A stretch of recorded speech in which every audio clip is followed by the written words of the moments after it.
Hello and welcome to today's webinar. Time for a tune-up, configure WordPress for max page speed. We are so excited to have you here with us today. Our guest speaker is Nathan Ho. He is our senior PHP software developer and systems and support lead. Nathan has been using WordPress and programming for PHP for close to 20 years and WordPress for about 15 years. So we are just so excited to tune in to his specialty, tune into his expertise, and learn from him some actionable ways to help increase our page speed. Nathan is on the team here at 5Q. He has been first in line for helping clients when they have an immediate need from the support end. He also is a PHP developer and WordPress developer. He is an avid reader, loves music, has recently picked up photography as a hobby, and he's also told me the other day that he's testing out some drone photography, so that's really fun. We're so excited to have Nathan with us, and with that, Nathan, I'm just going to give a couple housekeeping tips, and then we'll go from there. So today the webinar is recorded. You will get an email recorded version of this so you can share it with your colleagues. If you have any questions throughout the webinar, feel free to put those in the Q&A box, or feel free to put those in the chat box and we'll get those questions answered. With that, Nathan, I'm going to pass it over to you and let you get started. All right, welcome everybody. I'm glad to be able to share some of my expertise with you and to hopefully help you arrive with a faster website as a result. As we said, we're talking about WordPress, so we'll just dive right in here. Our goal is to help you make your WordPress site faster. If you're not using WordPress right now, a lot of this may not be directly applicable, but a lot of it will still be probably convertible to whatever platform you're using, so it's still valuable information. But just keep that in mind. So I just wanted to start with a quick overview. I've got a lot of information to share, and I will try to not talk too fast, but I do want to try and give you as much as value as possible. So first, we're just going to talk really briefly about why site speed is important, because if it's not, then really there's nothing to do and no reason to be here today. Then we're going to talk briefly about how WordPress works, sort of an overview, and it applies again a little bit to any website, but specifically the WordPress pieces. We'll talk about DNS and hosting, and don't worry, we will explain what that means. We're going to talk about the pieces of WordPress and how those can be optimized and cared for. We'll talk about external resources. That's things that get pulled in from outside your website that are used for your users. We'll talk about a few extra considerations that aren't covered anywhere else, and then we'll get to Q&A. So without further ado, why is page speed important? There are lots of discussions about this, but when you boil it down, there's really two things that make page speed important. The first is visitor satisfaction. For whatever reason, whether it be they're looking for a specific piece of information, they found something that caught their eye and they're curious, or someone told them they should check this out, they've come to your website. If your website takes too long to load, they're going to lose interest or try and find that information elsewhere. The other reason is SEO, which stands for Search Engine Optimization. It basically translates to when people look on a search engine, such as Google or Bing or Yahoo, how hard is it to find your information among all the other results? Is it up in the top of the results? Is it way down in the bottom, or does it not show up at all? The main reason that we've started talking more about this is in the middle of this year, July, I believe, Google released into the wild a new algorithm, a set of programming rules that include primarily for mobile devices, ranking that includes page speed as part of the measurement system. In other words, if your site is too slow, you get pushed down in the Google search results. And as we go through this presentation, please keep in mind that mobile devices cannot access data and websites as fast most of the time as a regular desktop device. So you're on your computer at home, a page might load really fast. If you pull out your cell phone and you're on the road where you don't have Wi-Fi, it may be much slower. So The goal really is to optimize for mobile, because most traffic these days is mobile. And then that just means that your desktop experience is usually that much faster. The graph here is just noting that if your website takes 6 to 10 seconds or longer to load any page, the likelihood is that people are just going to go elsewhere. Okay, so just a quick overview of the key pieces that go into making a WordPress site work whenever somebody visits your website. And these are the components that we will be discussing throughout this presentation.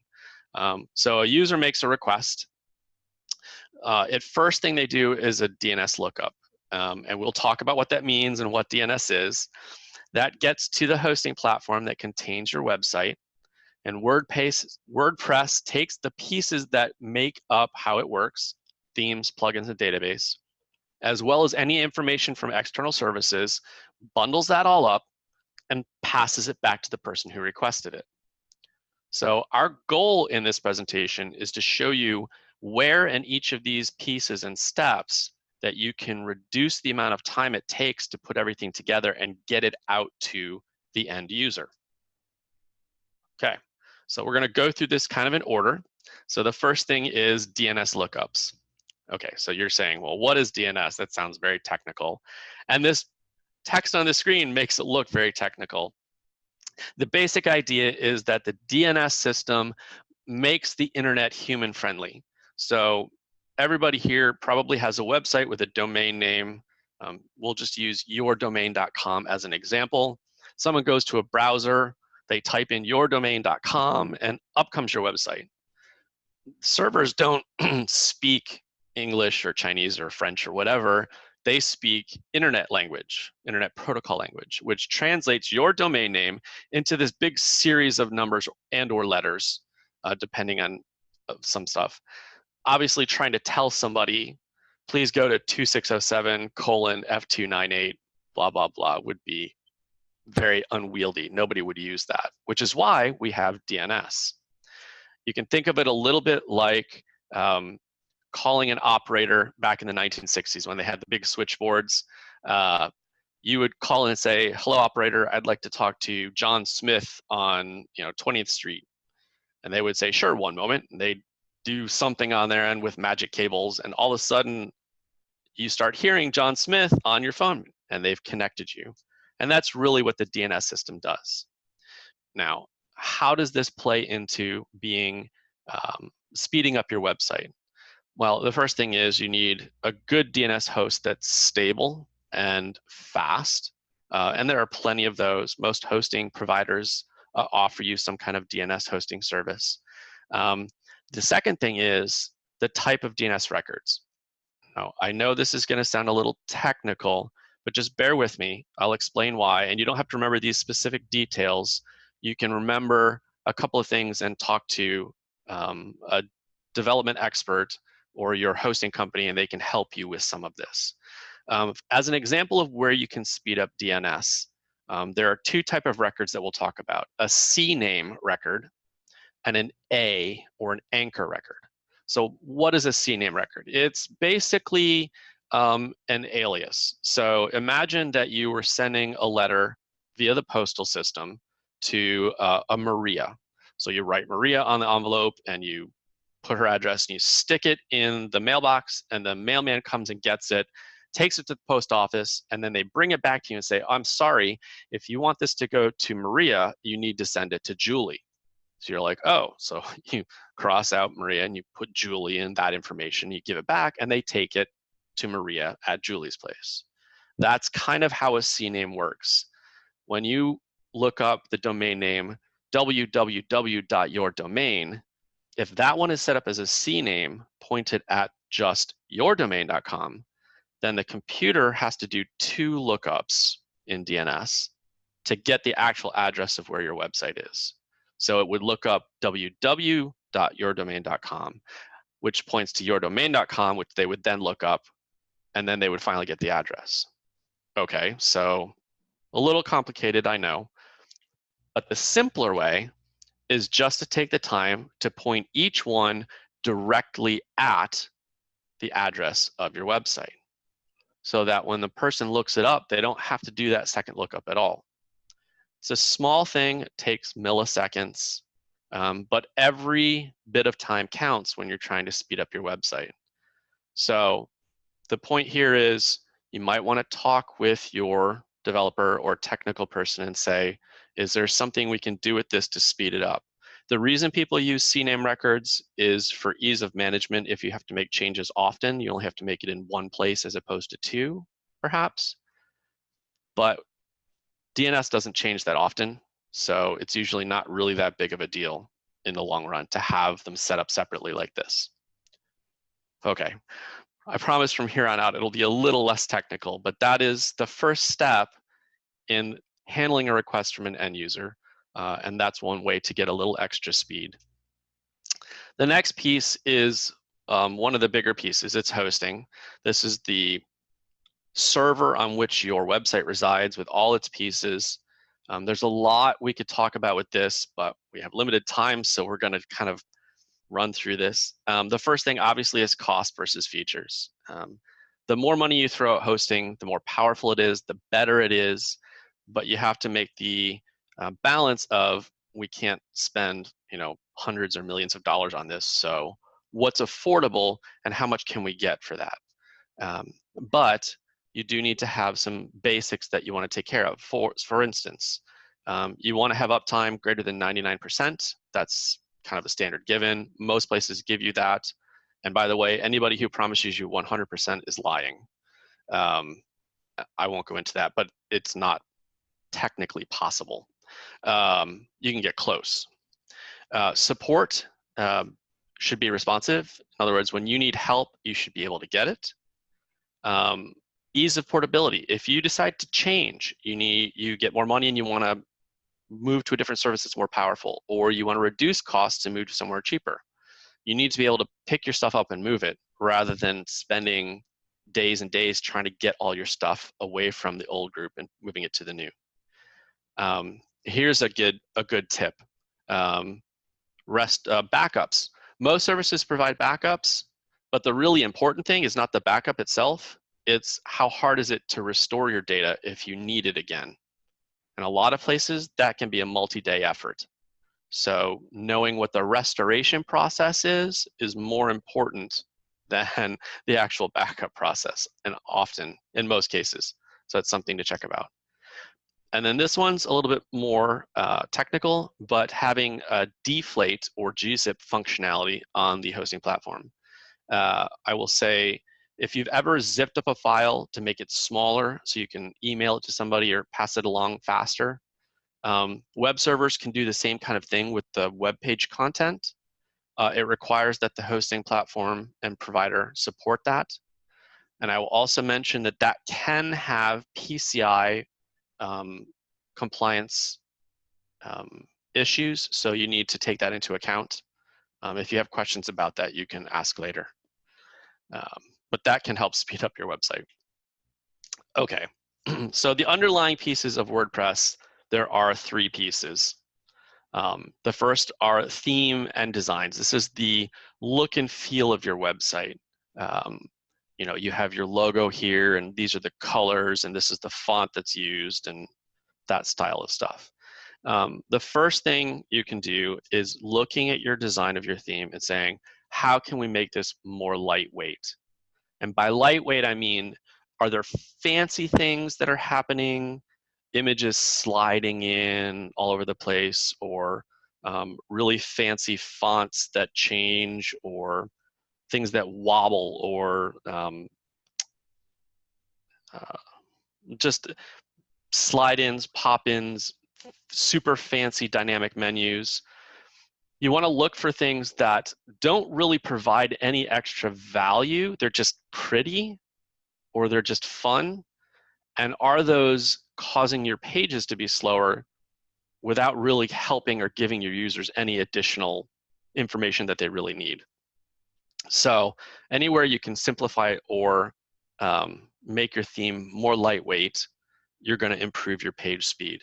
One thing to be careful there is a lot of the new systems use what called page builders, where you can have blocks and you drag them around, and It makes it easier to make a fancy page layout, but some of those page builders can be extremely slow and require a lot of server resources. I believe the worst one I'm aware of is called Visual Builder, and it's not good. So be careful with your builders. If you use those can actually slow your site down. And we'll talk more about that in plugins. Reduce image sizes. A lot of people these days, they use their cell phones to grab a photo or a digital camera, and these images are absolutely huge.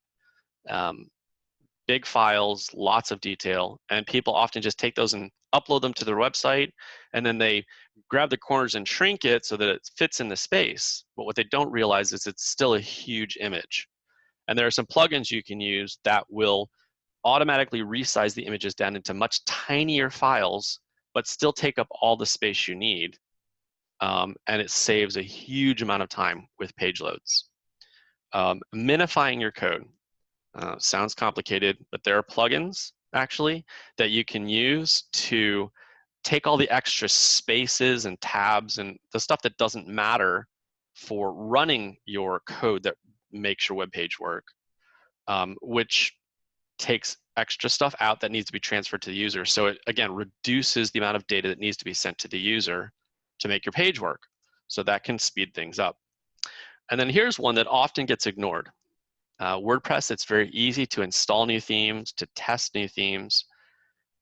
One thing you can do to help speed up, just remove all the extra themes that are just laying around on your site. They take up space. They actually require WordPress do some work to register them internally and keep track of them and keep them updated. So we highly recommend you remove any themes that you don't need.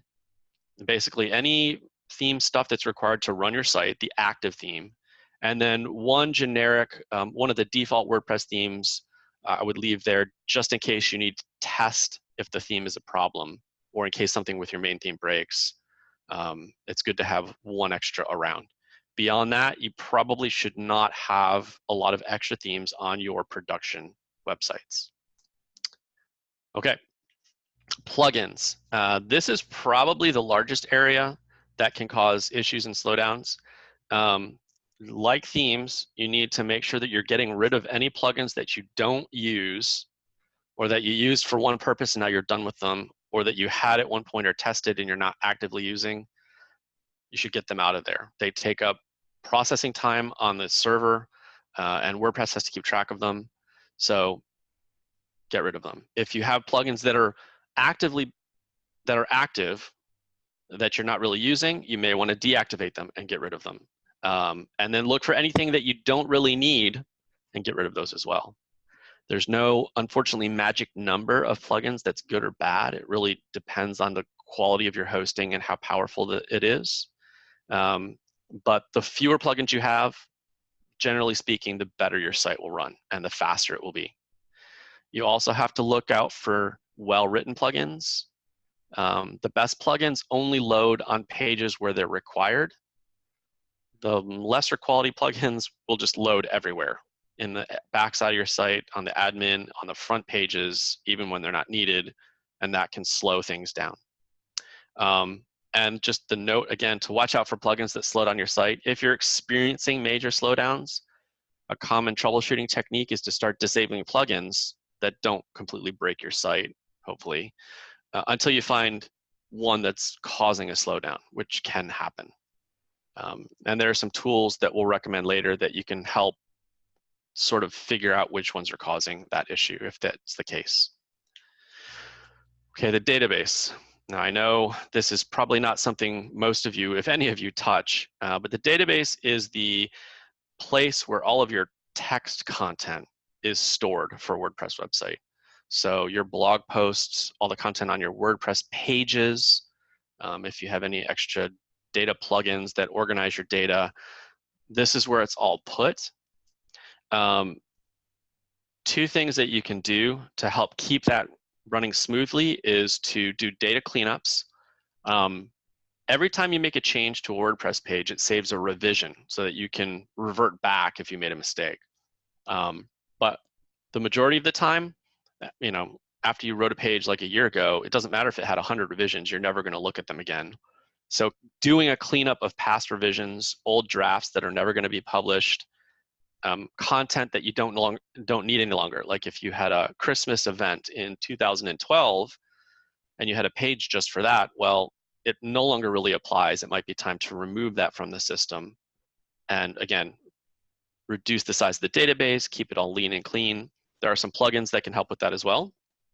And then if you have any custom data types, if you've had a programmer or developer build you a system that allows you to do custom organization of data, it might be good to have them look and make sure that that process of managing that data is as lean and fast and optimized as possible.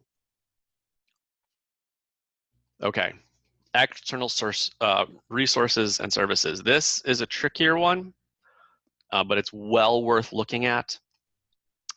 Things like web fonts. So if you use Google fonts on your website to make it look pretty or very legible. Analytics services, and there are a lot of them. Google, Facebook, Twitter, Weblytics, heat map tracking for user flows, things like that. Advertisement services, there's a variety of different ways that people advertise things like Google Ads, push crew stuff where people throw up advertisements into your pages, social media feeds, Twitter feeds, Facebook feeds, Pinterest, Instagram, and any other third-party integrations like a third-party login system. I'm not saying these things are bad or that they need to be removed, but you want to look at them and consider, do we really need this? For instance, if you never look at your analytics and you have 4 different analytics services on your website, it may be time to trim it down to just one and wait until you're ready to really examine more analytics before you add the others back. Content Distribution Network, or a CDN. This is a more advanced concept. The idea here is that it's, and this is mainly for international, sites that have an international reach. A content distribution is just random servers spread out around the world. And what they do is they make a copy of your web pages in a static form, and they put them on all these servers out there in the world. So that if someone in China decides to wants a web page from a website in the US, they don't have to make the query or the request all the way across the world to the US server. They might be able to find the same data on a copy of it on a server in India, which is much closer and faster to get than the data flowing all the way across the Pacific or the Atlantic. Content distribution networks can have some unintended side effects, so you do need to use them carefully, and they can have some cost implications. For instance, if you want to use SSL or have PCI compliance, but it can be a powerful tool for international ministries that need to be able to cover multiple countries around the world and keep things as fast as possible. Caching. Okay, this is probably one of the biggest things you can easily do to speed up your website. The basic idea here is that when you have web pages for a site that is somewhat static, in other words, you don't have major changes or super dynamic things on your website, such as a live streaming audio feed for a radio station, you can actually have the system make static copies of your pages. And instead of having to make the request to the web server, and then the web server has to get information from the database and compile the theme and pull stuff in from third-party external services, it says, oh, I have a static copy of this page, I'm just going to return that instead. So it's a really, really fast turnaround to get the client the information in question. And there are good caching plugins that you can install in WordPress, like WP Rocket, that help you do some of the other things we've talked about, like minifying and making stuff as small as possible, gzipping, to get this stuff to the end user as fast as possible. Again, there's a small warning. It can have unintended side effects. You'll want to make sure you test your site when you turn on higher levels of complicated caching to make sure that everything still works the way it should. But definitely worth looking into. if your site needs to be faster. Finally, I do have to say you do need to keep your site up to date. You need to keep WordPress, the core, up to date. You need to make sure the plugins and themes are kept up to date. If you have a premium theme that you paid for, then you need to make sure that you're keeping that payment current so that you can continue to get updates. Nothing is going to slow your website down more than getting hacked. And it's also going to be obviously have an impact on your end users who are trying to look at your site. So you want to avoid that at all odds. You don't want that happening. SSL is just worth it. It does actually slow it down a teeny bit, but it has a big impact on SEO. It's just worth dealing with. And then having some sort of security plugin or firewall to protect your website from hackers will help keep your site from being hacked. Definitely recommend those, despite the tiny hit in performance. A couple other things. WordPress, you can have in WordPress backups, such as there's a plugin we prefer called Updraft Plus, so that anytime you update something internally, like the core WordPress software or a plugin and theme, it makes a backup first, so that you don't have to bother your hosting company for backups. You can actually just restore it yourself. Highly useful. If you have media files in your that you use, like a podcast, audio, MP3 files, or videos, don't put them on your web server. Put them on a third-party service like Amazon S3 for hosting the audio, or YouTube or Vimeo. Those services are highly optimized to deliver that content as fast and as cleanly to all over the world. It's going to help your website stay fast and be available to people if you don't have those locally. Finally, I just want to mention, how do you know if your website's fast or slow, and how do we identify problem points on ours? We recommend the tools GTmetrix and Pingdom tools, and we'll have links at the end of the presentation. Don't bother with Google PageSpeed Insights. They actually don't use load times in the results that they give you. They use information from people who browse, and depending on who's browsing, it actually feeds data into Google PageSpeeds. It's a very limited set, and they don't include any information about where things are slow. So it's really not worth using them. Despite the fact that that's kind of, it sounds backwards, it's not worth using. GTmetrix and Pingdom both will give you great information after the goal of getting your page load times as fast as possible. So the top 3 things you can walk away with if you don't do anything else. Number 1, look into setting up a caching plugin. There are plenty of free ones. We highly recommend WP Rocket. We've seen the best results with that. It's widely considered the best one available. Do a plugin and theme audit and cleanup. Make sure you reduce the amount you have as much as possible while keeping what you need to keep your site running. And if possible, reduce the number of external service calls. Be wary if you use Google Tag Manager to put lots of other scripts on your website. Make sure you audit that, because that can be a source of slowness that appears to be one thing when it's many different things. So those are the 3 things that I would say make sure you do if you don't do anything else. And so I will open it up for questions. All right, awesome. Thank you, Nathan. That was so great. For someone who is not technical, I just really appreciate how you shared it. I definitely was able to follow you and understand, and it opened up my eyes to some of the things that on our site that can definitely be slowing it down. So with that, we have a couple questions. The first one is, if you can only choose one of the 3 things you mentioned, what would it be? Caching. Caching. Yep. Why would you choose caching? The good caching plugins will actually cover some of the other items, and is going to, for your end users, give you the most bang for your buck, because it's going to reduce your page sizes as much as it can automatically do, which will get the data to the user faster. So that's the one thing that will have the most dramatic impact. If I had to pick another one, it would be the imagery sizing. A lot of people don't think about it, but it can be very, very helpful. Well, I guess that would go under theme optimization, but yeah. Okay.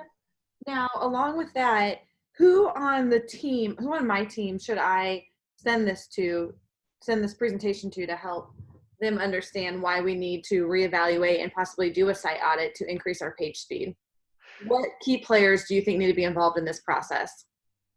Definitely a webmaster for some of the more advanced things like the CDNs or the database cleanup stuff. Although a lot of these plugins will help you, it's comforting to have someone who knows what's going on with these plugins. I would have somebody who regularly uses the website look at it. Hopefully there's someone on the staff who does it and run it through the page testing tools like GTmetrix, and then just load it up in your browser and see how fast it loads. And that will give you an idea. Beyond that, it's good to have the input of a leadership person, at least a manager, if not a C-level, to get their perspective on what things they feel are critical. If you want to do like an audit and remove some functionality, which things are critical and which things are, just fancy and maybe you can get rid of them. Mm-hmm. But yeah, most of this stuff can be done by a web developer or a webmaster. Some of the stuff can be done by a hosting company. They would be probably willing to help with a few of those things. Okay, that ties right into our next question. The last question we have here is, how does your team at 5Q help us achieve overall maximum site load speed? That is a great question. There are lots of different types of hosting. The one that we generally offer, I would call managed hosting, which is we have a server or a series of servers, and we do our best to make sure that they are optimized, that they are kept up to date, that they have the best tuning, like a car engine, if you will, to keep it running smoothly and as fast as possible. And we watch for problem points. We have different monitoring tools to make sure that we're on top of any sites that are running slow or going down like badly. We try and educate our users and support them when they have questions. And we do have a variety of tools, some free that we install by default. Anybody who hosts with us a WordPress site automatically gets Updraft Plus, the backup in WordPress backup plugin that I mentioned, and iTheme Security, which is the firewall and security plugin that we currently use and choose. They get those two for free, and we install them on all sites just as a default thing to help keep things safe and easy to use. We have some others that we offer. WP Rocket is, like I said, widely considered the best caching plugin for WordPress. It has a small annual cost to it. I believe we charge $30 a year to use it for a website. And that's cheaper than you can get it directly from the company. So those are some of the options we have. And, we're always willing to help, audit the website, if you will, and look for places where things can be improved when the client wants. Okay, that sounds wonderful. Well, thank you so much, Nathan. I think in terms of thinking of how your nonprofit can take this information and apply it, a couple things that really stand out to me as a nonprofit marketer is site page speed is so important, because that is going to matter when people come to my website. If it doesn't load quickly, they're going to be gone, especially as we move towards a culture that more people are accessing websites on their mobile device. I think it's really important that those sites are mobilely optimized and load quickly, both on a mobile and desktop. So I just appreciate your knowledge and your 20 years of experience that you're able to share with us. Thank you so much, Nathan. And if you guys in the audience have any questions here at 5Q, we would love to help. Feel free to reach out to us, and we will see you in a couple weeks for our next webinar. Thank you.